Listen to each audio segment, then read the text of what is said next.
Our climate is changing, and I'm sure we all want to do something about it. But there's a tendency for us to think that humanity alone will have to solve climate change.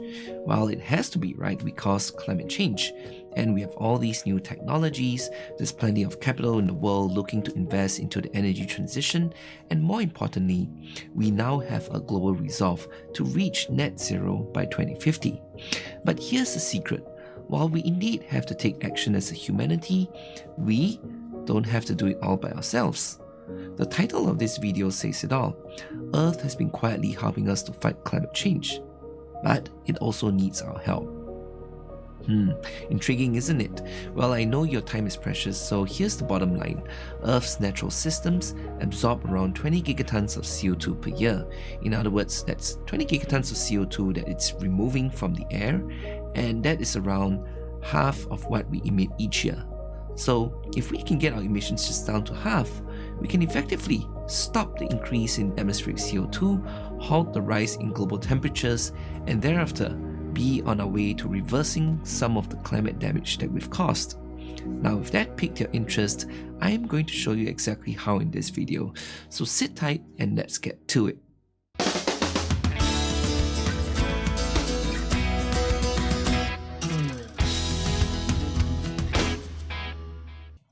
Hey friends, if you stayed through that intro, thank you and welcome. My name is Xiong and I'm going to get into a couple of data points and charts which I hope will give you some insights into some of the key climate mechanisms at play. I firmly believe that if we want to solve something like the climate, we have to start off by first understanding more about what we're actually trying to solve. But first of all, some disclaimers. I am not a climate expert, but I do enjoy analyzing data and trends to see the bigger picture and sharing my insights. So take it for what it's worth, and it's entirely up to you to draw your own conclusions. My mission here on this channel is to promote fact-based thinking and practical solutions for energy and climate sustainability. Okay, so with that out of the way, let's get exploring. I'd like to start off with one of my favorite slides from the Global Carbon Project that really simplifies the net flow of carbon across Earth's major carbon systems. Starting on the left of this chart, we have fossil CO2, which is the CO2 from our use of fossil fuels, and that's around 35 gigatons of CO2 per year. And then we have land use change, which is around 5 gigatons of CO2 per year, and these are emissions from, for example, clearing of forests for development, agriculture, or for timber. And this is where it gets interesting. The biosphere acts as a carbon sink, absorbing around 11 gigatons of CO2 per year. And on the right, we have the world's oceans, which also acts as a carbon sink of about 10 gigatons of CO2 per year. And the blue dot shows the net change in atmospheric CO2 content after factoring the net effect of all emissions and absorptions. This is around 19 gigatons of CO2 per year, and this means atmospheric CO2 concentrations are increasing, as we are all well aware of. So if we add up the biosphere and ocean sinks, we get a total of 21 gigatons of CO2 per year that Earth is helping us absorb from the atmosphere each year. But how do we make sense of 21 gigatons of CO2? Well, if we divide it by the world's population, which by the way just crossed 8 billion people in November 2022, that works out to almost 3 tons of CO2 that the Earth is absorbing per year for each and every one of us. While you may say, that still doesn't mean anything. That's true, only because CO2 is simply not something we think about every day, right? It's a gas we happen to breathe out every minute of our lives. It's something we emit when we drive our cars, or it's emitted somewhere to generate the power we need for our modern lives.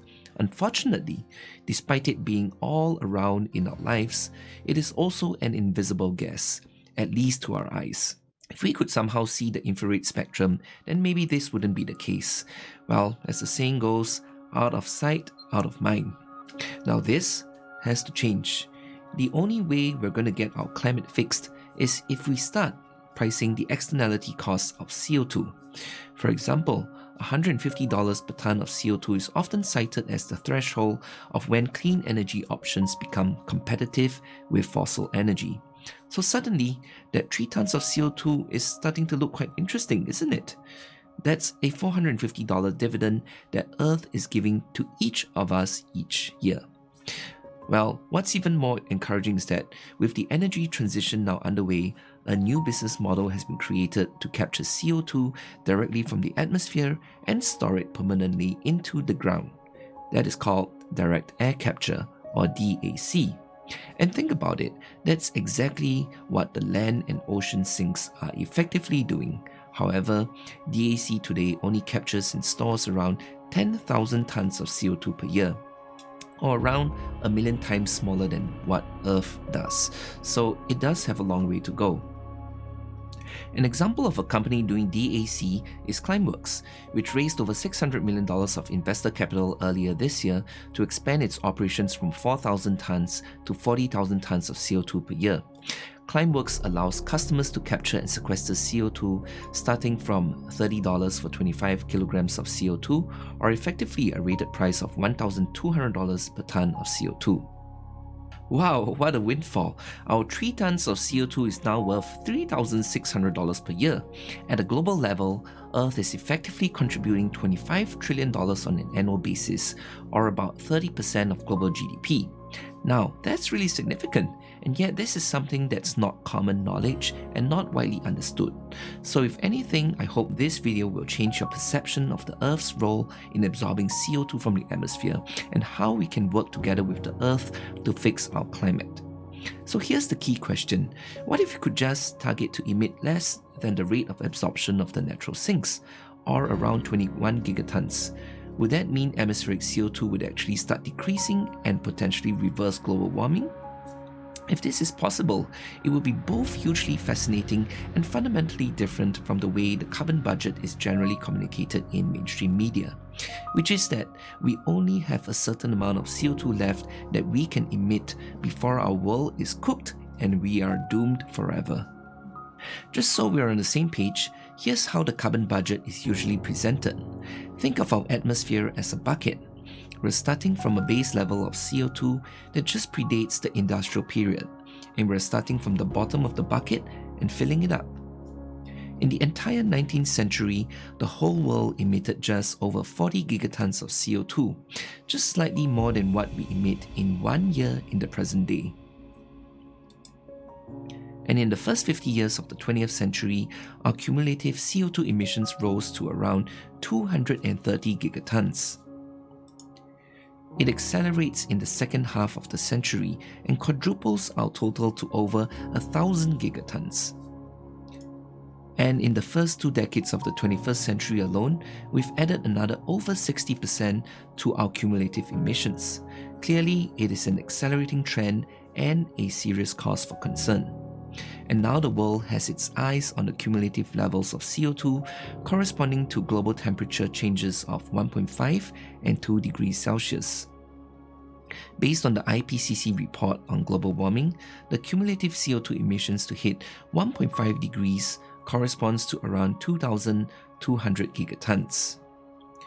And for 2 degrees at around 3,100 gigatons.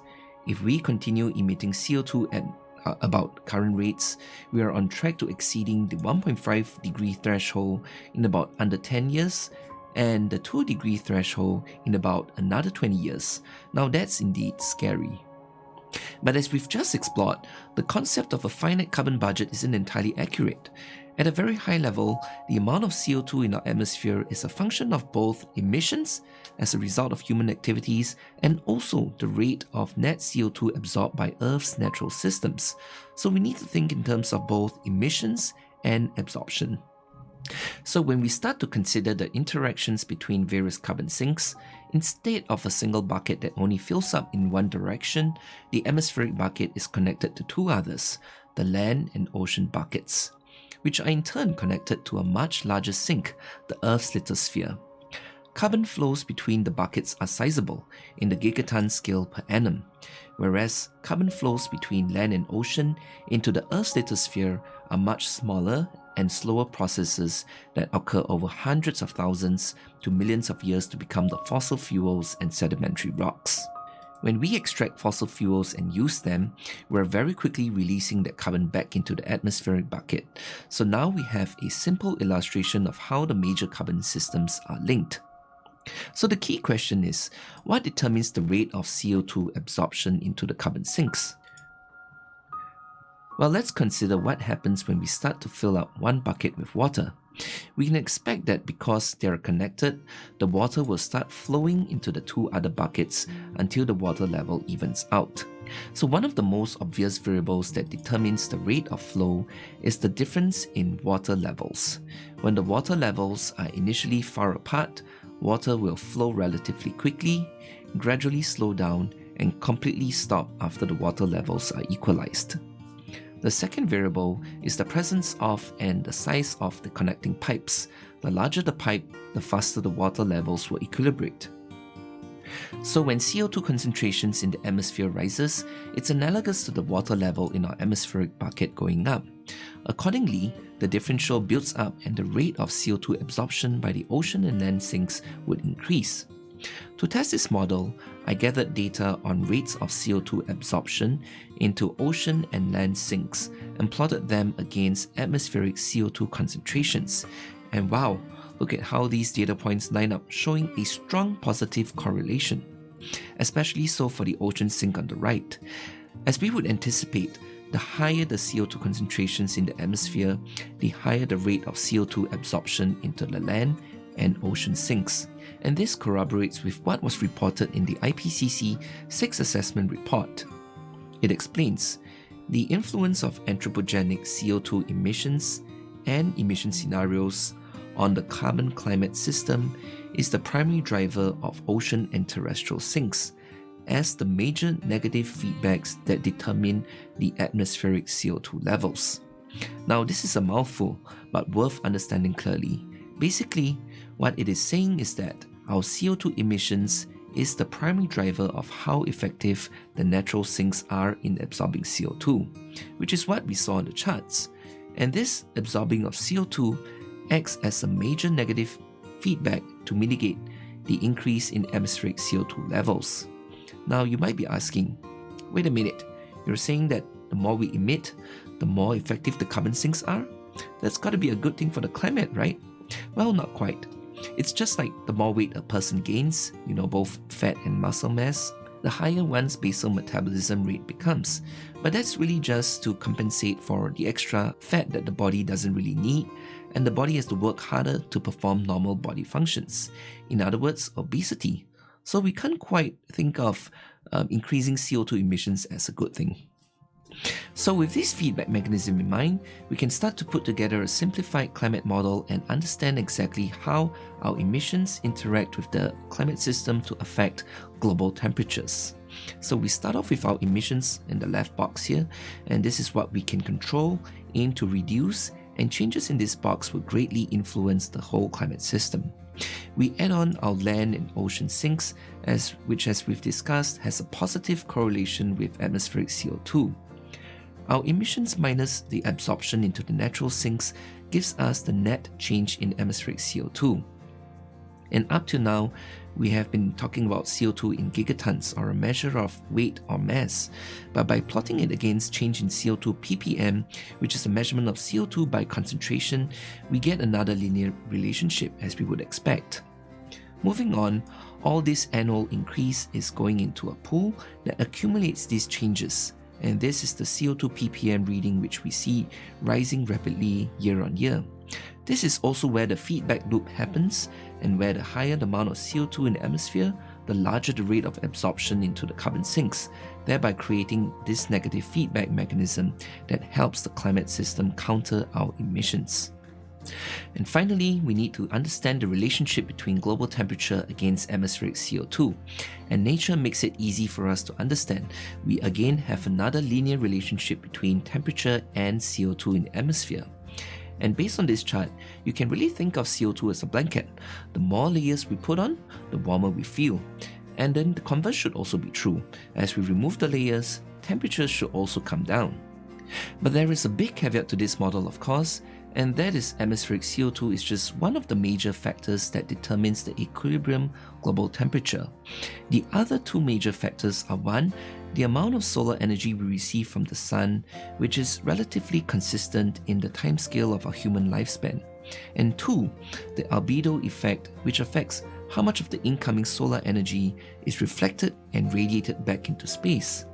Now about the albedo effect, the ice caps currently reflect a lot of solar energy and play a key role in keeping our global temperatures at an equilibrium. Scientists have been warning us about truly irreversible changes in which higher temperatures result in the melting of ice caps, leading to less reflection, which in turn result in higher temperatures, more melting of ice caps, and so on and so forth in a positive feedback loop that could put us on a path to increasing global temperatures that will soon be beyond our control. In effect, we are terraforming the Earth's climate unintentionally at such a large scale, and worst of all, completely oblivious to what we're doing. And so the melting of ice caps really isn't so much just a loss of natural habitat for the poor polar bears, which most of us have probably seen at one point in our lives and couldn't care less about, but really, it's more about its effect on the global habitat for us 8 billion humans and growing. And it's quite common also to think of Earth as an object and how we are killing it with our rampant use of its resources as if it did not affect our lives. And that's really a foolish way to think about it, because the truth is in fact the exact opposite. Earth as a planet will continue to be around for a few more billion years, whereas we as a species may not if we're not careful. So in short, such a phenomenon would essentially structurally change the climate model we're discussing here. And so we do have a limited window of opportunity to take action, and we absolutely need to work together to avoid the 1.5 or 2 degree thresholds. So what does this all mean, and what can we do with this understanding? Remember, the only input we effectively control is our CO2 emissions from here. So I'm going to show you a few different CO2 emission scenarios and how that impacts global temperatures going forward. The simplest way to illustrate the concept is to assume a flat emissions profile going out to 2100. Flat emissions are hypothetical scenarios, but they help to demonstrate the effect of emissions on the climate system and ultimately the resulting global temperature. In this first example on the left, we assume we continue to emit a constant 40 gigatons of CO2 per year. To orientate you to the chart, the grey solid line represents our historical global CO2 emissions since 1950, and we read the values of the right axis in gigatons CO2 per year. The red solid line represents historical global temperatures relative to pre-industrial periods, and we read the values of the left axis in degrees Celsius. The dotted variants are the projections, with us setting the emissions profile as an input, that is the grey dotted line, and the resulting temperature, which is the red dotted line, as an output of the model. So at 40 gigatons of CO2 per year, we see global temperatures continue to increase, but with the rate of increase gradually slowing over time as the negative feedbacks increase with atmospheric CO2 concentrations. We crossed the 2 degree mark in the later part of this century, but appear to begin to stabilize at around 2 to 2.5 degrees Celsius. Now for the example on the right, recall I asked earlier, what if we could target to emit less than the 21 gigatons that natural sinks are absorbing today? So here we have the emissions at a constant 20 gigatons, resulting in a slight reduction in atmospheric CO2 and stabilization of temperatures at around where it's at currently. And the final scenario explores a flat zero, purely hypothetical, but you can see global temperatures dropping rapidly, but still taking around a century before global temperatures are restored to close to pre-industrial periods. Hopefully that gives you a sense of how the climate model responds to CO2 emissions. Now let's consider some real-world scenarios. The first is what we could call business as usual, illustrating a possible trajectory if we do almost nothing. The way I've modeled CO2 emissions here is as a product of 3 key variables. The first is population, which I based off UN projections and which increases from 8 billion today to peak at around 10.4 billion. Second is the energy per capita, or the amount of energy each person consumes. This increases from a global average of 76 gigajoules per person per year to around 150, assuming the developing countries of today become developed by 2100 and consume about the same amount per person as that of those in the developed countries today. And the third is energy carbon intensity, which is a function of the energy mix. The good news is that it is already trending down, indicating that the energy transition is well underway. I assume carbon intensity decreases to 50, corresponding to an energy mix of around 30% of zero carbon energy sources and 70% fossil fuels without carbon mitigation. And I won't go into the details of the components, but I should point out that I modeled it with OECD and non-OECD as proxies for developed and developing countries respectively, which have distinctly different trends due to their different stages of economic development. With these assumptions, CO2 emissions could double from here, pushing global temperatures on a runaway path to over 3.5 degrees by the end of the century. So despite the negative feedback mechanisms we've explored earlier, our rising CO2 emissions would simply overwhelm the climate system. And to follow on from the analogy I used earlier, this is the Earth becoming increasingly obese. In the next two scenarios, I keep population projections the same and vary the energy per capita and energy carbon intensity values. In the moderate transition scenario on the left, I assume per capita consumption tends towards 120 and carbon intensity falls to around 15, corresponding to an energy mix of 70% zero carbon energy, with the remaining 30% fossil fuels with moderate carbon capture mitigation. In this scenario, emissions could continue to increase initially as population and energy consumption in the developing regions increase, but eventually come down as energy efficiency and carbon intensity continue to improve. But we also managed to avoid hitting the 2-degree threshold. And finally, in the optimistic transition scenario on the right, I assume energy consumption tends towards 80 and carbon intensity falls to around 7, corresponding to an energy mix of over 85% zero carbon energy supply, with the remaining 15% fossil fuels with substantial carbon capture mitigation. Now in this scenario, it appears that we would have already reached our peak emissions and it drops from here. While it does appear overly optimistic in my view, and hence the term optimistic transition. But that gives you a feel for what it would take to avoid the 1.5 degree threshold from where we are. So as we explore these scenarios, despite natural systems acting to help us reduce atmospheric CO2, it does not imply that we can be complacent and do nothing. It's just like with many things in life, help is available, but if we're not willing to help ourselves first, then we're still bound to fail. And that is perhaps one of the key revelations of this analysis. However, first I believe it is important to shift away from the mentality of a finite carbon budget to one that understands and complements Earth's processes. Think of it this way, a finite carbon budget is like a terminally ill patient with no more hope. Now compare that with a patient who is chronically ill but told that there is a pathway to recovery. Now between the two patients, who do you think is more likely to feel positive about life and want to proactively work towards a better future? Now that same perspective applies to reversing climate change as well. To heal the Earth and the climate, we must all first appreciate that 1. We are not a terminally ill planet of humans. 2.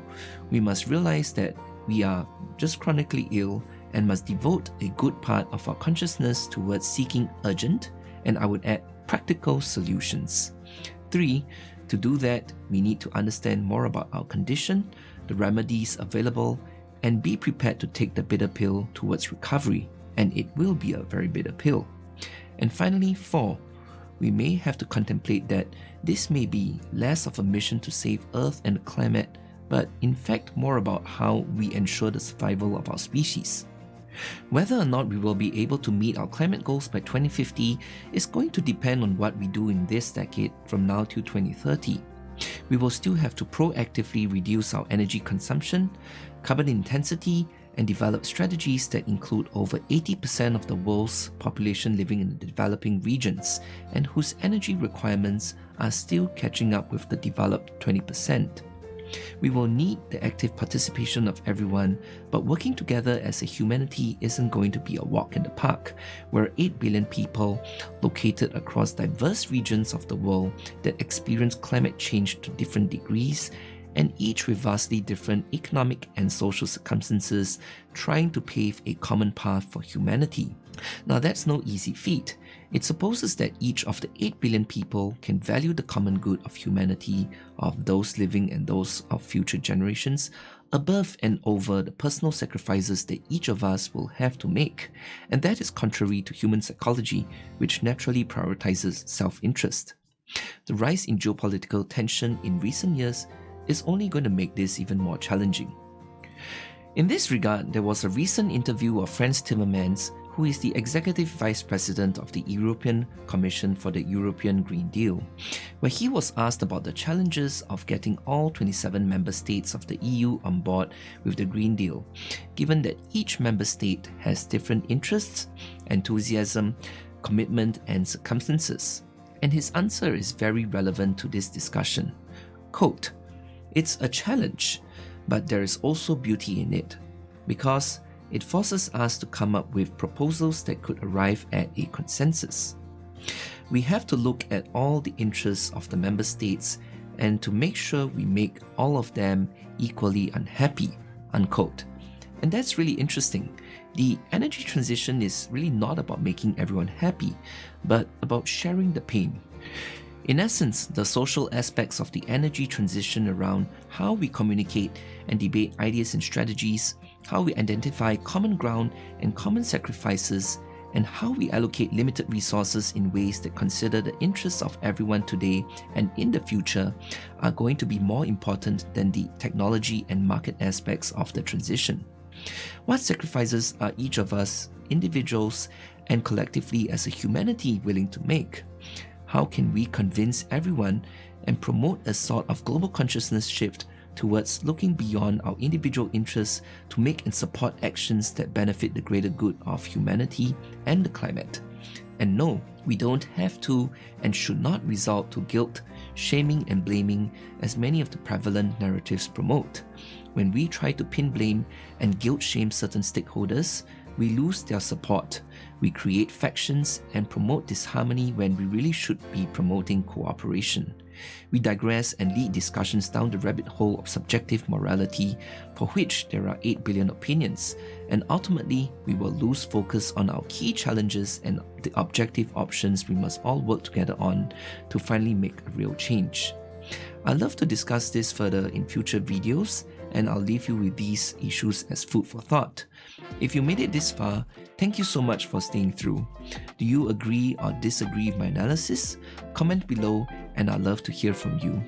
And if you found this content useful, interesting, enjoyable, please like, share, and subscribe. Until next time, take care, keep an open mind, and let's keep exploring energy.